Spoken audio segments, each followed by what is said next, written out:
Hello, everybody, and welcome to We Are Texans Wednesday, number 6.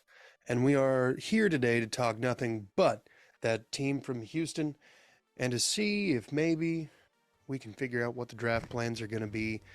They keep bringing in bodies. Denzel Perryman's deal is officially finalized, so he is officially a Texan. Um, I don't know that that necessarily changes much, but we'll get into that. Rumors about not drafting a quarterback at number 2, as well as is Hendon Hooker on the Texans' radar all of a sudden? Maybe. But before we get into that, thank you for watching. Go ahead and hit the like and subscribe button. And we're going to have a like goal on this one. Let's hit 10. 10 like goal. We managed to do it on the Jags pod, so Texans fans, don't let me down, okay? Let's show up. We Are Texans Wednesday. Except for it's a day late. So don't, anyway. Let's get it. As mentioned in the intro, Denzel Perryman is in the Texans building officially. And I think I've mentioned this before. Denzel Perryman, a journeyman linebacker who started, I can't remember how many games last year for the Panthers. A great run stopper, not a great, he's more of a liability in pass coverage. He's kind of an older Zach Cunningham type. So I anticipate that we'll be able to stop the run a little bit better, especially with bringing in like Sheldon Rankins and Winovich and Hassan Ridgeway. Those are guys that are going to be, Sheldon Rankins is immediately going to start.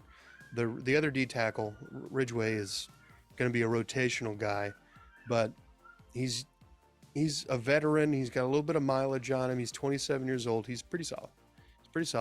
He's more of a pass rusher, I guess, but he is a big body, and hopefully he can eat up some space. And with Rankins and Collins at the defensive tackle spots, maybe we can see somebody not rush for 100 yards against the Texans and it not be just like a schematic thing like with the Chargers. But does that really change their need for defensive tackles or linebackers in the draft? I don't believe so. I think they're still going to draft people, if only to develop them, because Perryman's on a 1-year deal. Rankins is on a 1-year deal. So and Ridgeway and Winovich. So I believe that this does not eliminate them from drafting any of these positions. I would almost anticipate or guarantee that at least one edge rusher will be drafted, at least one linebacker will be drafted, and at least one interior defensive lineman, probably a bigger boy, looking at maybe a nose guard type. So expect that. And I don't know exactly how early in the draft you can expect the Texans to go for that, but there are rumors floating around that quarterback is not the end-all be-all position for the Texans at number 2 overall. In fact, there was a mock draft that just came out that actually has the Texans drafting Tyree Wilson out of Texas Tech at number 2, and then trading back up at number 7 to draft Levis, which, I don't necessarily like that part, but it is what it is.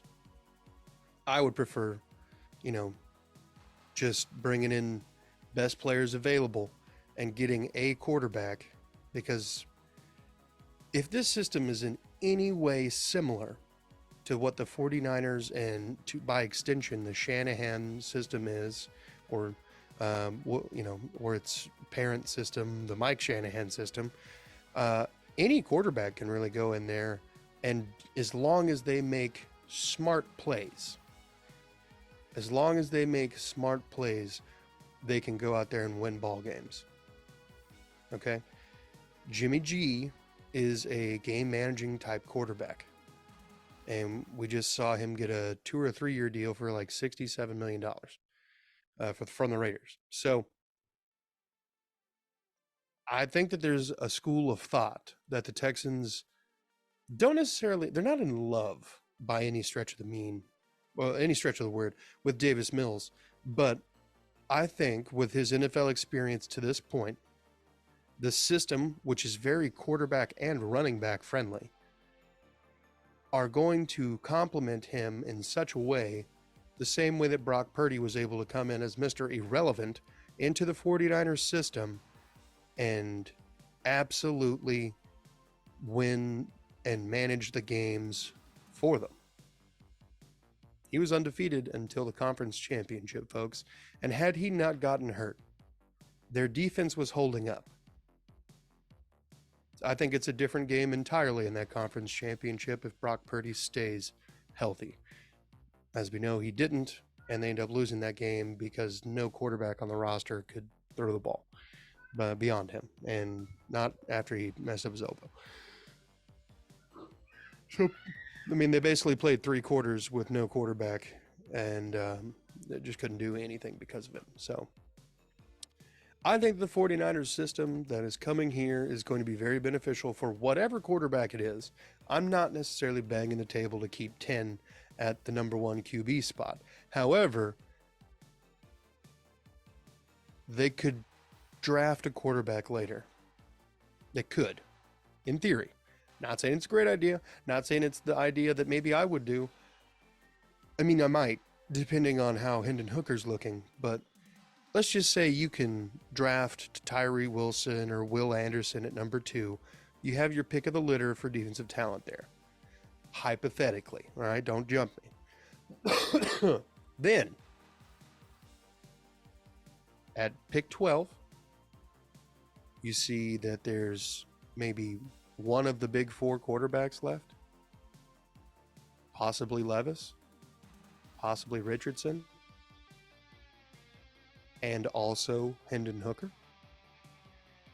That means maybe, just maybe, you could trade back into the 20s, pick up some extra picks, because there are a lot of projections with Hooker going in the first round, especially with this new injury update, that he will be available for training camp. Now this changes things, folks, because before it was like, will he be ready for the start of the season? Now it's, he's going to have the off season to just soak up the playbook and be able to go at training camp. Now, it's kind of speculation, but he is far ahead of where he should be from his surgery.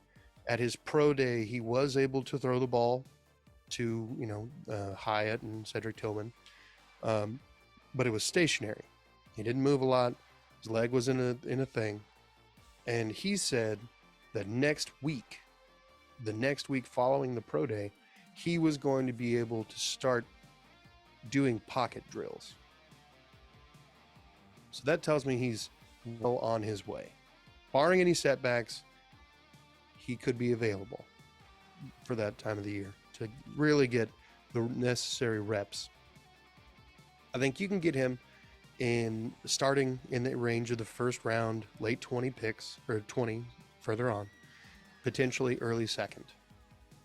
And if one of the big 4 is still there, then you have a little bit of buffer on potentially another team drafting a quarterback and it's still not being Hendon Hooker.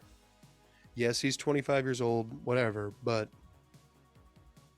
I mean, he would need to adjust to being in a more pro-style offense. Definitely Tennessee did not benefit him there.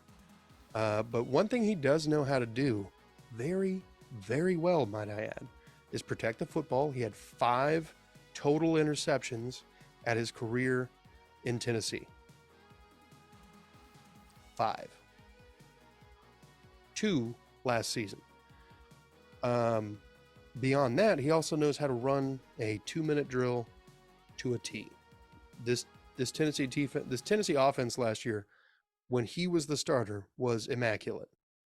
The only game that they looked bad in was against Georgia at defense, which, they only mustered 13 points and was one of Hendon Hooker's 2 interceptions on the season. So I think the best move potentially could be not drafting a quarterback at 2. In theory. Now, obviously, one of these quarterbacks in the top 4 group it could be like the next Peyton or the next Brady or whatever. I understand that. But it could be any of the other guys too. You know what I mean? So I'm not if they take a swing at a quarterback and it doesn't work, it doesn't really matter who it is. You know what I mean? I would just rather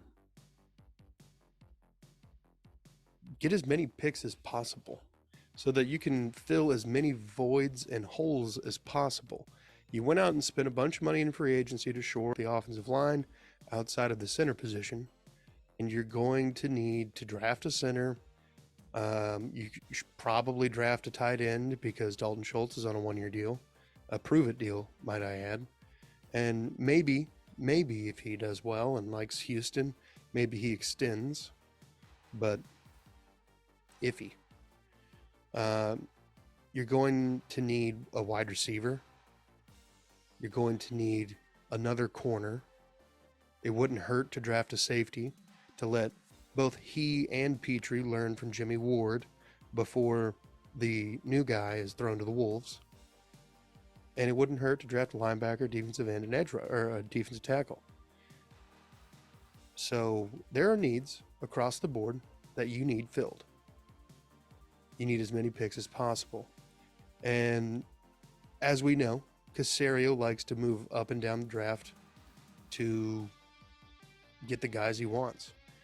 So I think that's where at least a couple, maybe 3 of the draft capital picks is going to go in trade ups, and he'll occasionally trade down to get more. So we are going to see some very, very interesting things in the draft, and it's going to be coming up soon. But I think that's going to bring us to the end of this episode, folks. I want to thank you all for joining me in We Are Texans Wednesday number 6, and hit the like and subscribe button. 10 likes is the goal here. Hit the subscribe button. We're trying to hit 1,000 on the channel, and be good people.